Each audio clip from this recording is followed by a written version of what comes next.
Grill டிமித்ரியேவ் அவர்கள் Russia சார்பா Russia Ukraine பிரச்சனையை பேசுறதுக்காக அமெரிக்காவோட புளோரிடாக்கு போயிருந்தார் இல்லையா? ஸோ அவர் தரப்பு வந்து ஒரு வெள்ளை கலர் டிஷர்ட்டை போட்டு thank you Miami next time Moscow அப்படிங்கிறதோட வந்து பார்த்தீங்கன்னா அவர் ஒரு போஸ்ட்டும் போட்டிருந்தாரு. எக்ஸில் வந்து பார்த்தீங்கன்னா அந்த இமேஜை போட்டு இதுல இருந்து என்ன சொல்ல வர்றாருன்னா, பேச்சுவார்த்தை நல்லபடியா முடிஞ்சிருக்கு. பேச்சுவார்த்தையோட அடுத்த கட்டம் மாஸ்கோவில் நடக்குமா அப்படிங்கிற கேள்விகள் வருது. ஏன்னா இதே போலதான் ரஷ்ய அதிபர் விளாடிமிர் புட்டின் அவர்கள் அலாஸ்கால சொல்லியிருந்தாரு நெக்ஸ்ட் டைம் மாஸ்கோ அப்படிங்கிறது போல.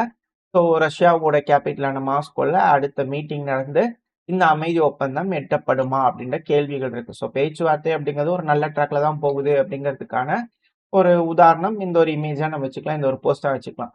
ஆனா எஸ்கலேஷன் அப்படிங்கிறது பண்ணா துளி கூட பஞ்சமே இல்லாம இந்த ரஷ்யா உக்ரைன்ல வந்து பண்ணா நடந்துகிட்டு இருக்கு. அதுவும் குறிப்பா உக்ரைன் ரஷ்யாக்குள்ள நாச வேலை செய்யக்கூடிய வேலைகள்ல பெருமளவுல இறங்கியிருக்காங்க அப்படிங்கிற மாற்று கருத்துல. இப்ப திரும்பவும் உக்ரைனோட இன்டெலிஜென்ஸ் தரப்புலேயே வந்து பாத்தீங்கன்னா இது போல வீடியோக்கள் போட்டிருக்காங்க. ஜிஆர்யூ அவங்களே வந்து பண்ண வீடியோக்களை வந்து பண்ண ரிலீஸ் பண்ணிக்கிறாங்க. என்ன அப்படின்னா லிப்டெஸ்க் பகுதி, ரஷ்யாவோட லிப்டெஸ்க் பகுதி எங்க இருக்கு, அந்த பகுதியில் இருக்கக்கூடிய ஹேங்கர் எங்க இருக்கு, அந்த ஹேங்கர்ல இருக்கக்கூடிய விமானங்கள் இது அப்படிங்கிறது போல துல்லியமான ஒரு வீடியோ பதிவு வந்து பார்த்தீங்கன்னா உக்ரைன் தரப்புன்னு போட்டிருக்காங்க. இதுல என்னன்னா ரஷ்யாவோட SU-30 ரக விமானம், SU-27 ரக விமானம் இது ரெண்டுமே ஹேங்கர்ல நிப்பாட்டப்பட்டிருக்கு. ஒன்று வந்து ஹேங்கர்ல இருக்கு, ஒன்று வந்து வெளியே இருந்திருக்கு. ஸோ டிசம்பர் 20ஆம் தேதி நைட்டு 21 தேதி அதிகாலை இந்த சம்பவம் வந்து பண்ண நடந்திருக்கு. நாசா வேலி சம்பவம் நடந்திருக்கு, சபட்டாச் ஆக்டிவிட்டி. அதுவும் இந்த ஏர் ஃபீல்ட்ல வந்து பார்த்தீங்கன்னா நடந்திருக்கு, லிப்டெஸ்க் ஏர் ஃபீல்ட்ல. SU-27 ரக விமானத்தோட டெயில் நம்பர் வந்து பார்த்தீங்கன்னா 12. இதே SU-30யோட டெயில் நம்பர் வந்து பார்த்தீங்கன்னா 82. இதுல என்ன சொல்றாங்கன்னா ரஷ்ய தரப்புன்னு சொல்லக்கூடிய விஷயங்கள் இனிஷியலா வரக்கூடிய ஸ்டேட்மெண்ட் இன்னும் அஃபிஷியலா வரல.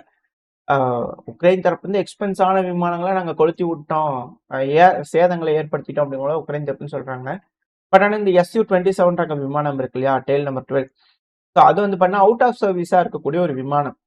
ஸோ அந்த விமானத்தை வந்து பண்ணா டேமேஜ் பண்ணிட்டாங்க அப்படிங்கிறதோட சொல்லிக்கிறாங்க. பட் வெயிட் பண்ணி பார்ப்போம். SU-30 ரக விமானத்தை பற்றின எந்த ஒரு ஸ்டேட்மெண்ட்டும் வரல. ஸோ தகவல் ஏதாவது இருந்துச்சுன்னா அடுத்த பயில பார்க்கலாம். பட் ஆனால் இது போல ஒரு நாச வேலை ரஷ்யாக்குள்ள நடந்திருக்கு. இது ஒன்றும் புதுசு இல்லை, ஆல்ரெடி நடந்த ஒரு விஷயம் தான். 2-3 தடவை ஆல்ரெடி நடந்திருக்கு. இது அது போல ஒரு விஷயம் நடந்திருக்கு. இது என்னன்னா மிக முக்கியமான ஒரு மீட்டிங் வந்து பாத்தீங்கன்னா ரஷ்யாவில் நடந்துகிட்டு இருக்கு, CIS மீட்டிங்.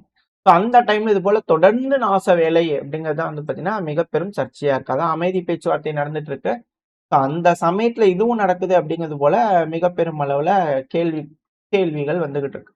இப்போ பார்ப்போம் இது எப்படி ரஷ்யா உக்ரைனு கடந்து வர போறாங்கன்னு சொல்லிட்டு ஒரு இக்கட்டான சூழ்நிலை, அது ஒரு மாற்று கருத்துல. என்னன்னா ரஷ்யால வந்து பண்ண ஒரு அபார்ட்மெண்ட் இருந்திருக்கு. அந்த அபார்ட்மெண்ட்ல 100 வெடி விபத்தாவது கேட்டிருக்குங்க அப்படிங்கிறது போல சொல்றாங்க. 100 வெடி விபத்து, அதாவது பட்டாசு மாதிரி வந்து பண்ணா பயங்கரமான பிளாஸ்டிங் அப்படிங்கிற போல அக்கம் பக்கத்துல இருக்கிறவங்களாம் வந்து பார்த்தா கம்ப்ளைண்ட் பண்ணிக்கிறாங்க. ஃபயர் இன்ஜின் போலீஸ்லாம் வந்து பார்த்தீங்கன்னா நல்லா ஓப்பன் பண்ணி பார்க்கும்போது, டோர் உடைச்சு பார்க்கும்போது தான் தெரிஞ்சிருக்கு. ஒரு பட்டாசு இந்த 100 ஷாட்னு சொல்லிட்டு 100 வெடி பட்டாசு இருக்கும் இல்லையா? ஸோ அது வந்து பார்த்தீங்கன்னா திடீர்னு வெடிக்க ஆரம்பிச்சிருக்கு. அந்த அப்பார்ட்மெண்ட்டே வந்து பார்த்தீங்கன்னா மிக மோசமா சேதம் அடைஞ்சிருக்கு. இது யார் செஞ்ச வேலை அப்படிங்கிறத போல தேடி தேடி பார்க்கும்போது அங்க ஒரு பூனைக்குட்டி வந்து பார்த்தீங்கன்னா அடிபட்டு படுத்துட்டு இருந்திருக்கு. அதை ரெடி பண்ணிக்கிட்டாங்க அப்படிங்கிற போல சொல்றாங்க. எடுத்துட்டு போய் ட்ரீட்மெண்ட் கொடுத்துட்டு இருக்காங்கன்னு. ஒரு நபர் இந்த பட்டாசு வாங்கி வச்சுட்டு வெடிக்கலான்னு ஆசையா வச்சுட்டு வேலைக்கு போய்க்கிறார் போல தெரியுது. பூனை வேலையை பார்த்து விட்டுருச்சு அப்படிங்கிற போல சொல்லப்பட்டிருக்கிறது. ஒரு பூனையை நம்பி பட்டாசு வைக்க முடியலையே அப்படிங்கிறது போல. பட் இது போல விஷயங்கள் நடந்துட்டு இருக்கு, அதிகமான சேதங்கள். பட் ஆனால் இது கொஞ்சம் கேட்கறதுக்கு ஒரு மாதிரியா இருக்கு இல்லையா? ஸோ அதனால நம்ம இந்த செய்தி எடுத்து வந்தோம். பாருங்களேன் ஒரு பூனை என்ன வேலையை பார்த்துட்டு இருக்கு. சரி, ஓகே, மெயினான விஷயத்துக்கு வரும். ஸோ பேச்சுவார்த்தைகள் ஒரு சைடு வந்து பார்த்தீங்கன்னா ஓகேவா இருந்தாலும் எஸ்கலேஷன் இருக்கு. ஆனால் தாக்குதல் வந்து பார்த்தீங்கன்னா கொஞ்சம் கூட குறையில்லாம வீரியமா நடந்துகிட்டு தான் இருக்கு. அதாவது லார்ஜ் ஸ்கேல் அட்டாக் உக்ரைனோட போர்ட்ல வந்து பார்த்தீங்கன்னா நடந்துகிட்டே இருக்கு. அதுவும் குறிப்பா ஒடசா பகுதி. ஸோ ரஷ்யா வந்து பண்ணா வேவா, அதுவும் டிசம்பர் 22 இன்னைக்கு குறைஞ்சது 3 வேவாவது வந்திருக்குங்க. அடுத்தடுத்து வேவ், அதாவது ஒரு செட் ஆஃப் ட்ரோன்கள் ஒரு 10-20 ட்ரோன்கள் வருதுன்னா ஒரு அட்டாக் கொஞ்சம் டிலே எடுத்துக்கிட்டு அடுத்த 1 மணி நேரம் 2 மணி நேரம் கழிச்சு அடுத்த ஒரு வேவ். ஸோ அது போல வந்து பண்ணா 3வது வேவ் வந்து பாத்தீங்கன்னா நடந்துகிட்டு இருக்கு. குறைஞ்சது 20 கண்டெய்னரால் தீப்பிடிச்சு எரிஞ்சுக்கிட்டு இருக்கும். ஒடசாவோட மிகப்பெரிய போர்ட் வந்து பாத்தீங்கன்னா தீக்கிரை ஆயிட்டு இருக்கு. பிரிவத்னி அப்படிங்கிற ஒரு ஒடசாவோட ஒரு போர்ட் ரீஜன், ஸோ அந்த பகுதி முழுவதும் பதட்டமாயிட்டு இருக்கு அப்படிங்கிற போல செய்திகள் வருது. தொடர்ந்து ட்ரோன் தாக்குதல் அந்த பகுதியில வந்து பாத்தீங்கன்னா நடந்துகிட்டு இருக்கு. இப்படி இருக்க சமயத்துல உக்ரைனோட அதிபரான ஜெலன்ஸ்கி அவர்கள் அவர் தரப்புல இந்த வீக்கோட அப்டேட்ஸ் கொடுக்கணுமா இல்லையா? ஸோ பவர் பாயிண்ட் பிரசன்டேஷனோட அவர் வந்திருக்கிறாரு. ரஷ்யா இருக்கிறாங்க இல்லையா, இந்த வாரத்துல மட்டுமே 1300 ட்ரோன்களுக்கு மேல ஏவி விட்டுருக்காங்க. உக்ரைன்ல பல பகுதிகளை சேதப்படுத்திக்கிறாங்க. 1200 கைடட் ஏரியல் குண்டுகளை எங்க மேல ஏவி விட்டுருக்காங்க. 9 மிசைல்கள் வந்து பாத்தீங்கன்னா ஒரு வாரத்துல ஏவி விட்டுருக்காங்க. எங்களோட ஏர் டிஃபென்ஸ் சிஸ்டம் ரொம்ப வீக்கா இருக்கு பார்ட்னர்ஸ். ஒடசா ரீஜியன்ல அதிகப்படியா வந்து பண்ணா தாக்குதல்கள் நடந்திருக்கு. ஓடோடி வந்து எங்களுக்கு உதவுங்க, எங்களோட ஏர் டிஃபென்ஸ் சிஸ்டம் ஸ்ட்ரென்தன் பண்ணுங்க அப்படிங்கிறது போல ஜெலன்ஸ்கி அவர்கள் தரப்பு வந்து கதறல்கள் வந்திருக்கு.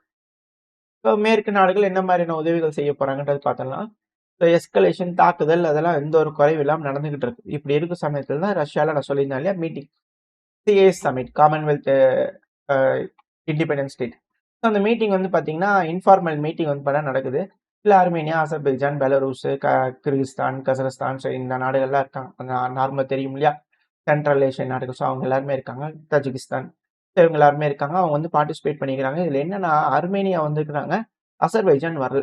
இது போல மீட்டிங் நடந்திருக்கு. இந்த மீட்டிங்ல வந்து பாத்தீங்கன்னா பல விஷயங்கள், இல்ல மெயினான விஷயங்கள் என்ன அப்படின்னா ட்ரேடு டர்ன் ஓவர். சிஐஎஸ் நாடுகள் மத்தியில இந்த 2025 மட்டுமே $90 பில்லியன் அளவுக்கான வர்த்தகங்கள் நடந்திருக்கு.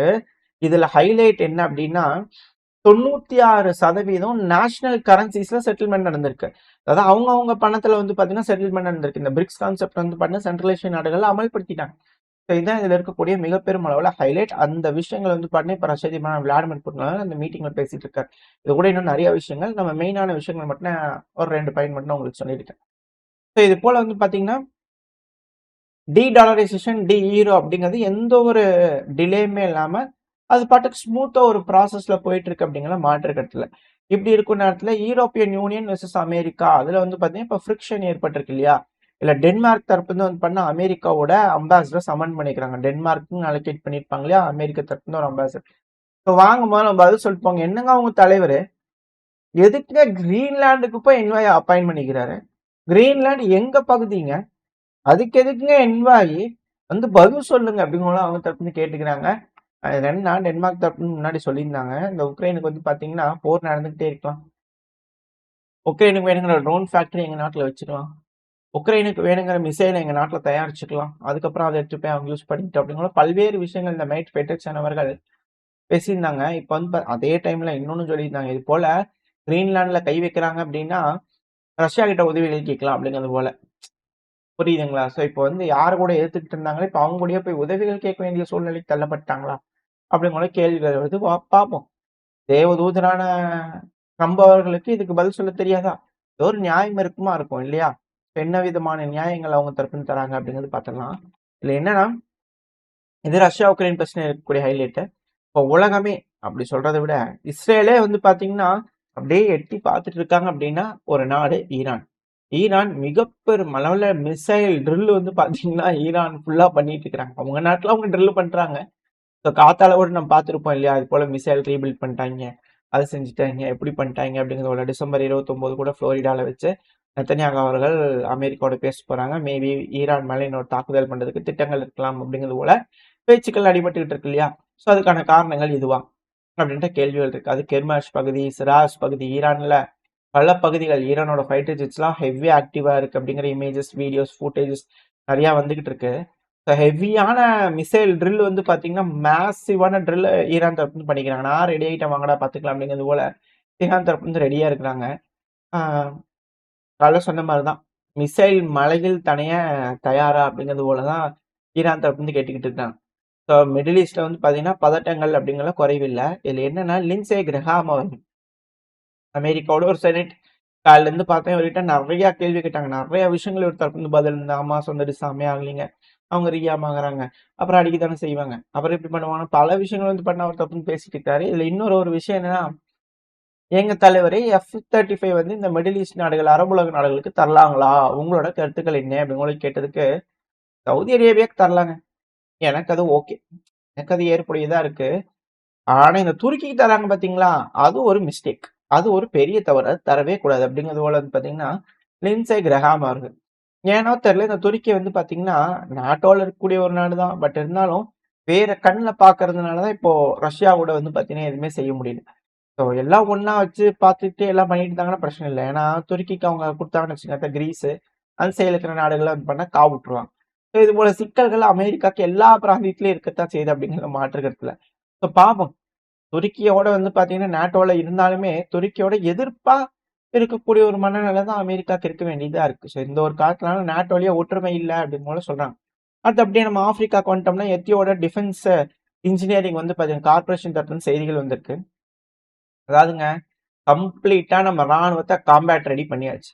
அதுவும் ரீஃபர்பிஷ் பண்ணியாச்சு. இந்த ஓட்ட உடச்சலா இருக்குது, வேண்டாதது, சும்மா டம்மியா இருக்கும் இல்லையா, அது எல்லாத்தையும் ரீஃபர்பிஷ் பண்ணியாச்சு. மொத்தம் 253 டேங்குகள், 400 armed personnel carriers, 150 rocket launchers, 640 armed pickup ட்ரக்ஸ்னு ஒரு ராணுவத்துக்கு தேவைப்படக்கூடிய மிக பெரிய படையை வந்து பார்த்தீங்கன்னா நாங்கள் ரீஃபர்பிஷ் பண்ணியாச்சு, ரெடியா இருக்கு சொல்லுங்க அப்படிங்கிறது போல எத்தியோப்பியா தரப்பு வந்து வீடியோ பதிவுகள்லாம் போட்டிருக்காங்க.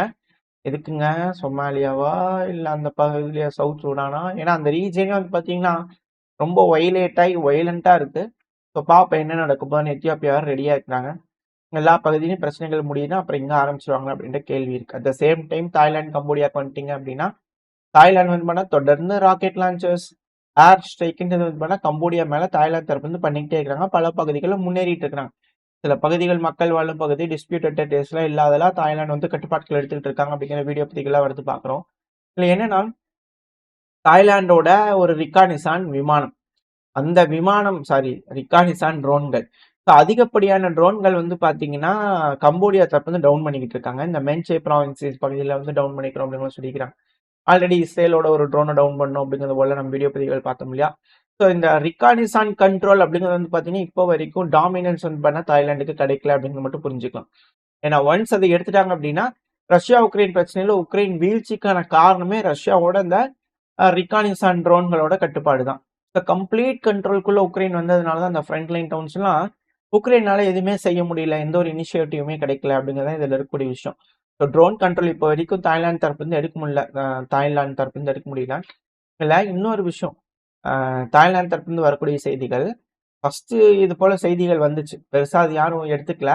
பட் செகண்ட் டைம்ல இது போல ஒரு விஷயம் வந்திருக்கு. ஆக்டிவா கம்போடியால போய் ஸ்டாம் பண்ணிட்டு இருக்கும்போது இது அந்த தாய்லாந்து தரப்பு வந்து ரிலீஸ் பண்ணக்கூடிய வீடியோ தான் இது. தாய்லாந்து வந்து பார்த்தீங்கன்னா இப்போதைக்கு அதிகப்படியாக யூஸ் பண்ணிட்டு இருக்கிறது சைனாவோட டேங்க். இருதரப்பு சைனாவோட வெப்பன் யூஸ் பண்றாங்க, மாறி மாறி குற்றச்சாட்டுகள் வச்சுக்கிறாங்க. சைனாவோட VT4 ரக டேங்கை வந்து பார்த்தீங்கன்னா தாய்லாந்து தரப்பு வந்து யூஸ் பண்றாங்க.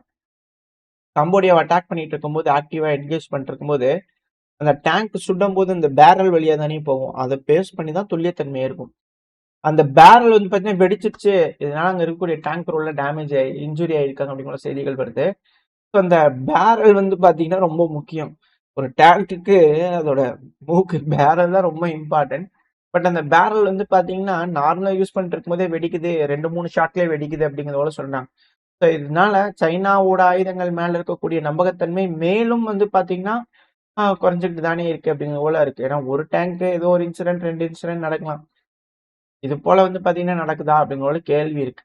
அது இஸ்ரேல் வந்து பார்த்தீங்கன்னா இந்த ஸ்லிங் ஷாட்டு தொடர்ந்து வந்து பார்த்தீங்கன்னா 100 மிசைலுக்கு மேலே வருது அப்படிங்கும்போது தான் ஹெவியா ப்ரெஷர் டெஸ்ட் மிசைலு ட்ரோன்கள் 100க்கு மேலே வரும்போது தான் ஸ்லிங் ஷாட் அடிக்க ஆரம்பிச்சுது. அதுவே வந்து தாக்கிக்க ஆரம்பிச்சு, ஐயோ என்னால் முடியல என்ன விட்டுருங்க அப்படிங்கிறது போல. இது என்னது, இது ஆக்டிவா ஸ்டாப் பண்ண போகும்போது இந்த டேங்க் 2-3 ஷாட்லேயே வந்து பேரல் வெடிக்குதுன்னா எப்படி அப்படின்ற கேள்விக்குள்ளாயிருக்கு. ஸோ சீனா இது எப்படி அப்கிரேட் பண்ண போறாங்களா, இல்லை சீனா போட ஆயுதங்களை இப்படித்தானா அப்படிங்கிற கேள்விகள் இருக்கு. வெயிட் பண்ணி பார்ப்போம் இதுக்கு சீனாவோட ரெஸ்பான்ஸ் என்னவா இருக்குன்னு சொல்லிட்டு. ஓரளவுக்கான தகவல்கள் வந்து பையனா இந்த பையில பார்த்துருப்போம்னு நினைக்கிறேன். இதோட இந்த பையனா முடிச்சுக்கலாம். இந்த பதிவு எப்படி உங்களுக்கு பிடிச்சிருக்கா? பிடிச்சுன்னா லைக் பண்ணுங்க, ஃப்ரெண்ட்ஸ் நம்மளோட ஷேர் பண்ணிக்கோங்க. அது கூட மறக்காம நம்ம சேனல் இன்னும் சப்ஸ்கிரைப் பண்ணலாம், மறக்காம சப்ஸ்கிரைப் பண்ணிக்கோங்க. அப்பதான் நம்ம போடக்கூடிய வீடியோக்களை மதிச்சு யூடியூப் 4 பேருக்கு ப்ரொமோட் பண்ணும். உங்களோட அன்பாதரவு எனக்கு எப்போ இருக்கும் நம்பிக்கையில இந்த பையனா முடிச்சுக்கலாம். இந்த பதிவு நல்லா இருக்கும் நம்பிக்கை. அடுத்த பேர் சந்திக்கிறேன். வரைக்கும் ஸ்டே சேஃப். பை.